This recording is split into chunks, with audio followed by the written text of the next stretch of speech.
విదేశాల్లో చదవాలనుకుంటున్నారా? అయితే విదేశ్ కన్సల్టెంట్స్ ని సంప్రదించండి. గౌరవనీయ ఉప ముఖ్యమంత్రి ప్రజలందరూ టీవీల దగ్గర చూస్తున్నారు. పవన్ కళ్యాణ్ గారు గౌరవ అధ్యక్షుల వారికి హృదయపూర్వక నమస్కారం. నాకు మాట్లాడే అవకాశం ఇచ్చినందుకు గౌరవ ముఖ్యమంత్రి గారికి మీకు హృదయపూర్వక నమస్కారం. నేను గవర్నర్ గారి ప్రసంగానికి మనస్ఫూర్తిగా పార్టీ తరపు నుంచి నా తరపు నుంచి మనస్ఫూర్తిగా దానికి మద్దతు తెలుపుతూ ధన్యవాదాలు తెలియజేసుకున్నాను అధ్యక్ష.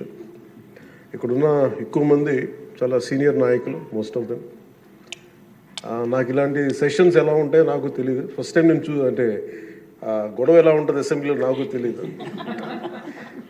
నాకు చాలా ఆశ్చర్యం కలిగింది ఏంటంటే నేను ఇట్లాంటి గొడవలు టీవీల్లో గతంలో తెలంగాణ నరసింహన్ గారు గవర్నర్గా ఉన్నప్పుడు ఉమ్మడి రాష్ట్రం అప్పుడు గొడవలు చూశాను, టీవీలో చూసామని. అట్లీస్ట్ దానికి ఒక కారణం ఉండిందో ఇంకో 100 విభేదించే పరిస్థితులు ఉన్నాయి. ఇక్కడ విభేదించడానికి ఏముందో నాకు తెలియలేదు. నేను అనుకుంటా ఉన్నాను అసలు ఇలా ప్రవర్తించవచ్చా అని, ఇలా చేయొచ్చా అని. అంటే ఇది leaders should lead by example కదా. రాష్ట్రానికి ప్రథమ పౌరులైన గవర్నర్ గారు ఇలా ఈ స్థాయిలో ఉండి ఆయన మర్యాదపూర్వకంగా వచ్చి మన బడ్జెట్ని, మన రాష్ట్ర విధానాలని ఆయన ప్రవేశపెట్టి మాట్లాడుతూ ఉంటే గౌరవించే విధానం ఇదేనా అని అనిపించింది. సో నేను మనోహర్ గారితో మాట్లాడుతాను, మా సహచరులను, మన సివిల్ సప్లైస్ మినిస్టర్ గారితో. నా రూల్ బుక్ మేమిద్దరు మాట్లాడుకుంటే rules of procedure and conduct of business in Andhra Pradesh legislative assembly ఏంటి సార్ ఇలాగే మాట్లాడేస్తారంటే దాంట్లో చూపించాను. చాప్టర్ 5లో when the house assembles under article 175 176 of the constitution, every member shall maintain the dignity and the solemnity of the occasion before, during or after the governor's address and shall not obstruct or interrupt the address in any manner. Maintenance of dignity and solemnity at governor's address అనేది చాలా స్పష్టంగా ఈ rule బుక్లో ఉంటే మనమే రూల్స్ని implement చేయాల్సిన వాళ్ళం. వారికి సంఖ్యాబలం ఉందా లేదా పక్కన పెడితే every member of this house has a responsibility to follow the rules. మనమే కనుక ఆ రూల్స్ని బ్రేక్ చేస్తే ఇంక మన ప్రజలకి కానీ చూసే వాళ్ళకి ఏం చెప్తాం. నాకు చాలా కాలం క్రితం నేను అప్పుడప్పుడు మనోహర్ గారిని అడుగుతూ ఉంటాను, సార్ అసెంబ్లీలో ఇక్కడ ఏమి గొడవలు జరిగినా ఎందుకు కేసులు పడవని, ఇక్కడ ఏమి మీకు కొట్టుకో. ఇది నాకు చాలా కామన్ మ్యాన్ ఒక ఇష్యూ, ఒక ఇంక్విజిటివ్నెస్.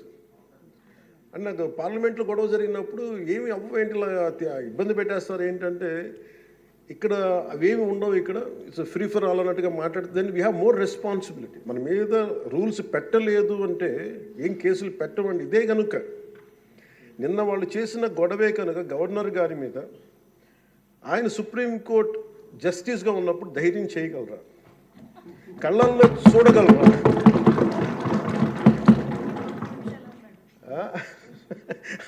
నాకు అది అనిపించింది. అంటే గౌరవించాల్సింది పోయి ఈ విధానం ఏంటనిపించింది. నిన్న టీవీ వాళ్ళని అడిగారు, మీరు వీళ్ళు వైసీపీ నాయకులు ఇలా మాట్లాడారు కదా, మీ ఇదేంటి అని. YCP synonym for ruckus. అంటే గొడవకు కానీ బూతులు కానీ వాళ్ళు పర్యాయ పదం అయిపోయారు. అంటే నిన్న చూసిన గొడవ జరిగిన తర్వాత నాకు నిజంగా అనిపించింది, గౌరవ ముఖ్యమంత్రి గారు అన్ని సంవత్సరాలు వాళ్ళు ఎలాగా వాళ్ళని తట్టుకొని నిలబడ్డారో ఆయనకి హ్యాట్స్ ఆఫ్ తెలియజేస్తాడు. అది ఎంత గట్స్ ఉండాలి, ఎంత దమ్ము ఉండాలి, ఎంత ధైర్యం ఉండాలి. అలాగే నాకు నిన్న గొడవలు జరుగుతుంటే నాకు అనిపించింది, నాకు ఇవే గుర్తొచ్చినాయి అధ్యక్ష. వాళ్ళు ఎప్పుడైతే పేపర్లు విసిరేసి అక్కడ దాకా వచ్చారో నాకు గుర్తొచ్చింది వివేకానంద రెడ్డి గారి హత్య గుర్తొచ్చింది. అంటే వాళ్ళ విధ్వంస విధానం చూశాను. అలాగే ప్రజావేదికని కూల్చిన విధానాన్ని గుర్తొచ్చింది అధ్యక్ష. 200 పైచిలకు ఆలయాలని విధ్వంసం గుర్తొచ్చింది అధ్యక్ష. డాక్టర్ సుధాకర్ గారు చనిపోయిన విధానం గుర్తొచ్చింది అధ్యక్ష. జంగారెడ్డి కల్తీ సారాలో చనిపోయిన చావులు గుర్తొచ్చినాయి అధ్యక్ష. సుప్రీంకోర్టు జడ్జిలతో లెటర్ రాసిన విధానం గుర్తొచ్చింది అధ్యక్ష. వాళ్ళు చేసిన గొడవకి మన హైకోర్టు, ఆంధ్రప్రదేశ్ హైకోర్టు జడ్జెస్ని సోషల్ మీడియాలో బూతులు తిట్టిన విధానం గుర్తొచ్చింది అధ్యక్ష. సోషల్ మీడియా అబ్యూస్ గుర్తొచ్చింది అధ్యక్ష. పత్రికాధిపతులపై దాడులు గుర్తొచ్చినాయి అధ్యక్ష. రివర్స్ టెండరింగ్ గుర్తొచ్చింది అధ్యక్ష. పాలసీ టెర్రరిజం గుర్తొచ్చింది అధ్యక్ష. స్వయాన మీ మీద జరిగిన టార్చరు, దాడులు, ఇబ్బంది పెట్టిన విధానం గుర్తొచ్చింది అధ్యక్ష. మన అడవుల విధ్వంసం గుర్తొచ్చింది అధ్యక్ష. చంద్రబాబు గారిని 53 రోజులు జైల్లో పెట్టి ఇబ్బంది పెట్టిన విధానం గుర్తొచ్చింది అధ్యక్ష. అమరావతి రైతుల్ని దారుణంగా రక్తాలు వచ్చేలా కొట్టి కేసులు పెట్టింది గుర్తొచ్చింది అధ్యక్ష. తిరుపతి కల్తీ లడ్డులు గుర్తొచ్చినాయి అధ్యక్ష. అబ్యూస్ ఆన్ విమెన్ గుర్తొచ్చింది అధ్యక్ష.